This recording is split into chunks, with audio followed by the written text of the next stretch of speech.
Bon, salut les amis, j'espère que ça tourne, là normalement oui. Bah écoutez, une petite vidéo sur le chemin du boulot, histoire de vous faire profiter un peu de la GS. Ah, franchement je la prends pas beaucoup, là je viens juste de finir mon rodage des 1000, révision des 1000. Et là normalement j'espère pouvoir faire plusieurs voyages avec. Donc le voyage à venir ça sera la Suisse, prochainement en juin.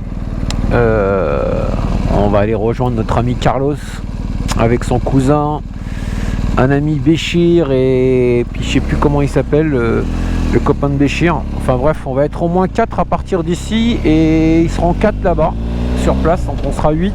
Ça risque d'être sympa. Écoutez, j'espère que vous allez bien, ainsi que l'ensemble de vos familles. Voilà, donc on sort de ce putain de virus de merde et enfin de tout ce qui est passe sanitaire, crise sanitaire et compagnie. Mais là je crois qu'on rentre dans une autre crise encore plus grave, avec en plus un fou furieux qui est capable d'appuyer sur l'ensemble des boutons qu'il peut avoir devant lui.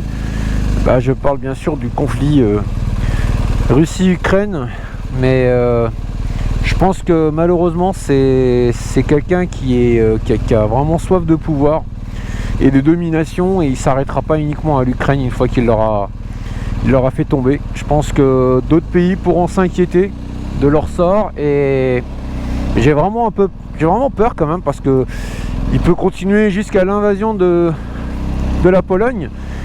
Et là déjà les amis, ça se passe déjà aux frontières de l'Europe quand même, hein. Il est pas loin, hein.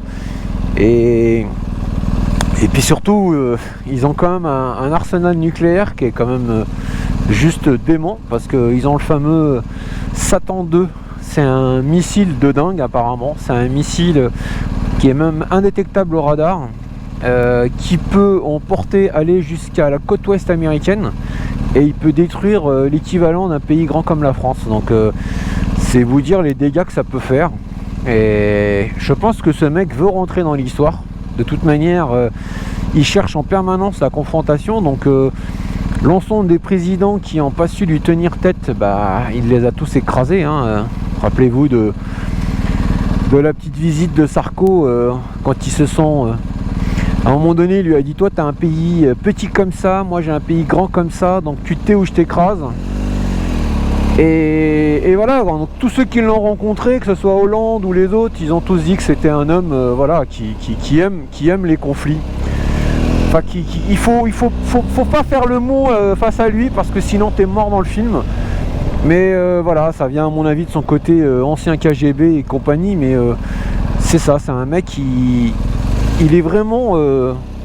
il est pas rassasié, il sera pas rassasié, et tel un ogre, il voudra vraiment récupérer l'ancienne URSS telle qu'elle était. Et donc il ne laissera pas de répit à personne. Franchement, ça me désole de voir ça, et d'autant plus pour nos enfants, parce que je me dis putain, on n'est pas sorti de l'auberge quand même, hein. Et si et aujourd'hui le problème c'est que voilà, il suffit d'envoyer un missile et ça y est quoi. C'est vraiment, on est vraiment pas loin, hein. Je sais pas comment ça va se terminer. J'espère vraiment qu'on va trouver une issue. C'est quand même pas normal qu'en 2022 on puisse encore être en guerre, mais bon. Le problème déjà, c'est pas normal qu'on construise des armes. On devrait déjà arrêter ça tout court, tout simplement, et devenir complètement pacifiste.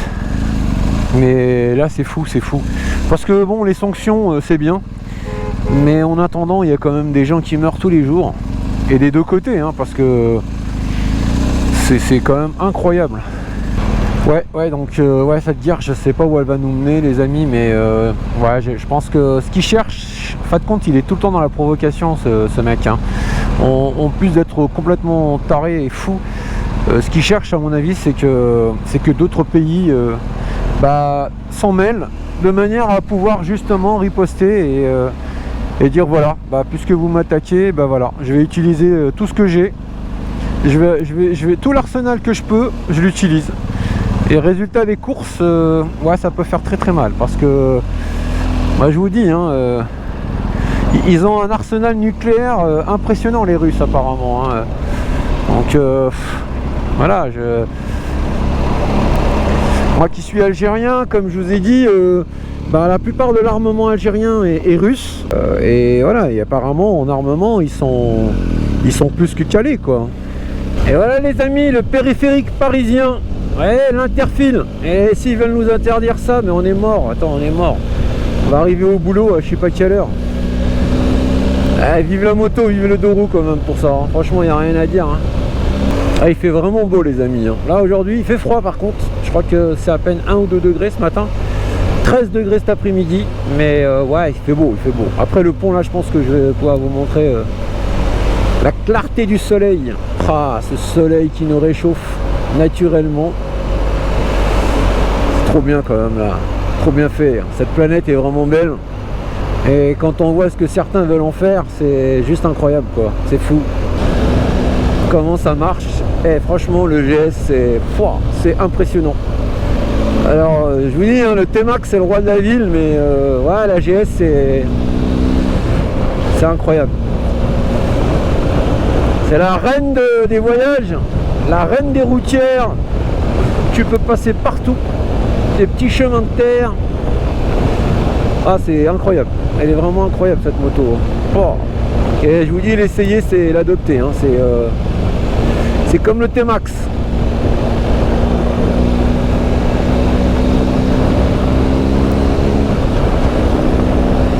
Et là c'est top là maintenant. Que le rodage est fini, je peux taper dedans autant que je veux.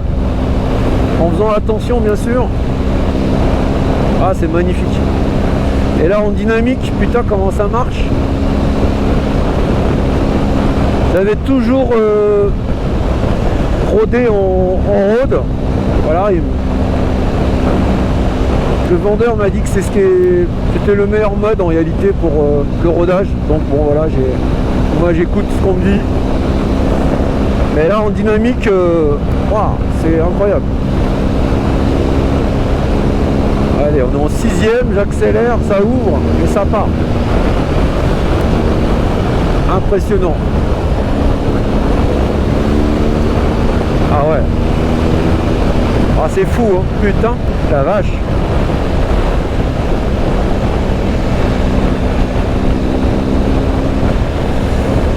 Ah, je vais arriver un petit peu à la bourre. C'est pas grave, hein, je suis tout seul malheureusement. Impossible de trouver quelqu'un de sérieux, j'en ai vraiment marre. Ça c'est pareil, hein, les jeunes d'aujourd'hui, alors j'ai rien contre eux. Hein. Bon déjà le fléau et le poison qui pourrit tout, c'est le portable. Ils ont vraiment un problème avec ça. Ils ont du mal à s'en détacher. Ils passent trop de temps dessus. Et même pendant leur travail, et ça c'est juste inadmissible. Si j'avais le droit les amis, mais ça on n'a pas le droit. Dès leur arrivée au bureau, c'est confisqué dans un tiroir jusqu'au soir quand ils partent. Mais ça on n'a pas le droit parce que c'est à titre privé, on n'a pas le droit d'enlever le portable à quelqu'un. Alors que franchement ce serait la meilleure solution parce que s'il a besoin d'appeler quelqu'un, bah il y a le fixe pour ça. En plus du fixe, on peut même appeler les portables maintenant. Si quelqu'un veut le joindre, et ben il y a le numéro du bureau. Donc c'est très facile, mais on n'a pas le droit. On n'a pas le droit de le faire. Et franchement, c'est un fléau. Quand ils vont dessus, entre les TikTok, les Snapchat, les YouTube et compagnie, mais ils perdent du temps en plus parce que c'est vraiment une perte de temps. Mais pendant ce temps-là, bah, ils font pas leur travail correctement. Et alors le pire du pire, c'est ce que je dis même à l'entretien. En fin de compte, je prends jamais personne au dépourvu. Il y a deux choses que je ne supporte pas, c'est les retards et les absences. Alors attention, je ne dis pas que ça ne peut pas arriver. Hein. Vous voyez, on tombe dans la circulation, il y a un accident, il y a un bouchon complet. Et ben parfois on vous met à l'arrêt parce que le temps que les pompiers interviennent ou autre, ben voilà, là vous serez forcément en retard. Mais quand c'est récurrent, c'est pas possible. Vous voyez, 5 minutes par-ci, 10 minutes par-là, un quart d'heure par-là. Là en réalité c'est pas bon. C'est pas bon. Moi je fais en sorte d'arriver au boulot avant, mais pas après. Voilà, donc et la dernière personne que j'ai embauchée, écoutez bien, elle est du 91, hein. Donc dans le même département où sont mes bureaux, bah, il trouvait le moyen d'arriver après moi, qui vient du 92. Donc c'est juste incroyable. Et puis pareil, hein, les absences, ça peut aussi arriver, mais Quand on vous appelle en vous disant aujourd'hui j'ai mal à l'œil, je vais pas venir, aujourd'hui j'ai mal au crâne, je viens pas, au bout d'un moment non, quoi, c'est pas possible. Aujourd'hui c'est pas possible parce que bah voilà, c'est quand on travaille en équipe, on compte sur l'autre. Et quand l'autre n'est pas là, et ben on fait doublement son travail, parce qu'on fait le travail de celui qui n'est pas là, plus le sien. Et moi j'ai embauché quelqu'un pour me soulager et pas pour me rajouter encore plus de boulot, quoi. Donc malheureusement voilà, bah, aujourd'hui je suis tout seul, mais parfois je vous jure les amis, il vaut mieux être seul que mal accompagné. En étant seul et bien organisé, ce qui est mon cas, bah je suis vraiment au top du top. Maintenant ce qui m'embête c'est quand je serai en vacances ou en week-end, voilà, avoir quelqu'un aussi quand je suis en rendez-vous extérieur, c'est quand même important. Mais autrement, mis à part ça, je vous jure, à la limite la direction, bah, je sais pas si elle va m'écouter là, mais si elle me donne la moitié du salaire de la personne à embaucher, eh ben je reste tout seul. Je vous jure, je reste tout seul.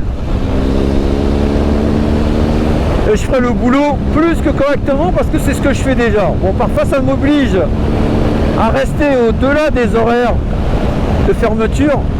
Ah, donc ça m'arrive là, la semaine dernière, je suis resté jusqu'à des 19h30, 20h parce que je n'aime pas remettre au lendemain ce que je peux faire aujourd'hui. Ça c'est quelque chose que j'ai toujours fait depuis toujours et dans l'ensemble des travails que j'ai pu avoir. Bah parce que je suis quelqu'un déjà de perfectionniste, mais aussi quand j'aime mon travail et j'aime ce que je fais, j'ai pas l'impression de travailler. Donc du coup, bah, je le fais plus que bien. Voilà, donc y a des véhicules qui rentrent, parfois je me dis bon bah je peux le laisser à demain, et puis bah demain, bah, je le ferai demain. Mais en même temps, si je raisonne comme ça à chaque fois, bah, le lendemain il y a d'autres véhicules qui se rajoutent, etc., etc. Et du coup en réalité, vous vous en sortez plus. Donc le mieux c'est de faire vraiment son job, c'est de faire l'ensemble des entrées du jour de manière à être prêt pour celle du lendemain, du surlendemain, etc., etc. Mais autrement, si vous dites j'ai le temps, je le ferai demain, je le ferai après-demain, et ben entre temps ça continue de rentrer parce que c'est l'activité qui est comme ça. Ça rentre d'un côté, il faut que ça sorte de l'autre, forcément, c'est comme tout. Et si vous ne le faites pas, là, vous allez vous retrouver avec une surcharge de travail comme pas possible. Et c'est comme ça que vous finissez par péter un câble.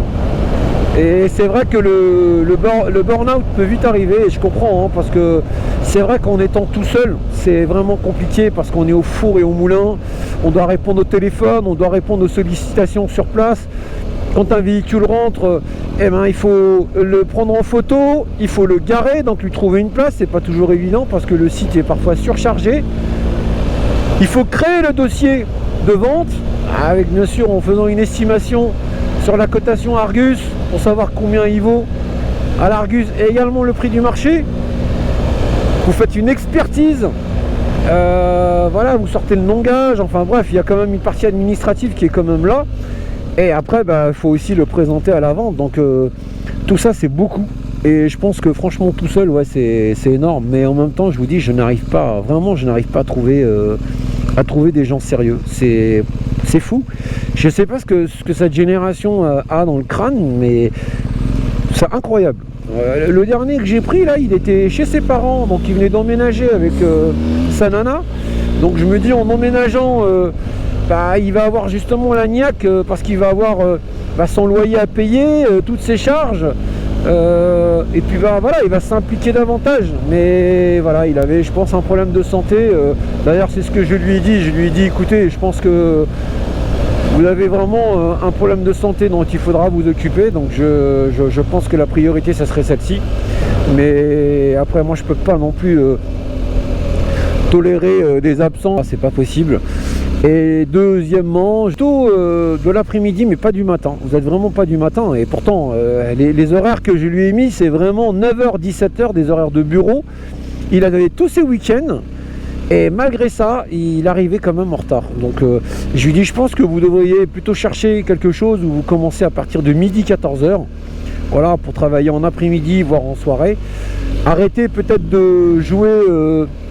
sur vos ordinateurs le soir ou sur votre téléphone. Et surtout, ne prenez pas toujours le même chemin pour arriver à l'heure, quoi. Je sais pas, vous faites plusieurs chemins. Moi, quand j'étais embauché, je me rappelle, je prenais le métro ou bien j'étais avec mon scooter avant d'être embauché. Hein. Je savais que je commençais, par exemple, je vais dire n'importe quoi, le 1er août. Eh ben, fin juillet, je faisais le test. Voilà, en prenant le métro réellement comme si j'allais travailler pour savoir combien de temps je mettrais. Et puis bah voilà, et au moins je le faisais en métro, en voiture ou en 2 roues. J'étais en scooter à l'époque, mais il faut le faire ça.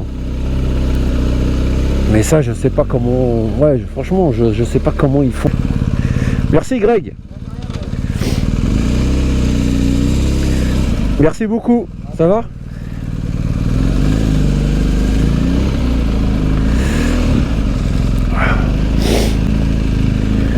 Salam.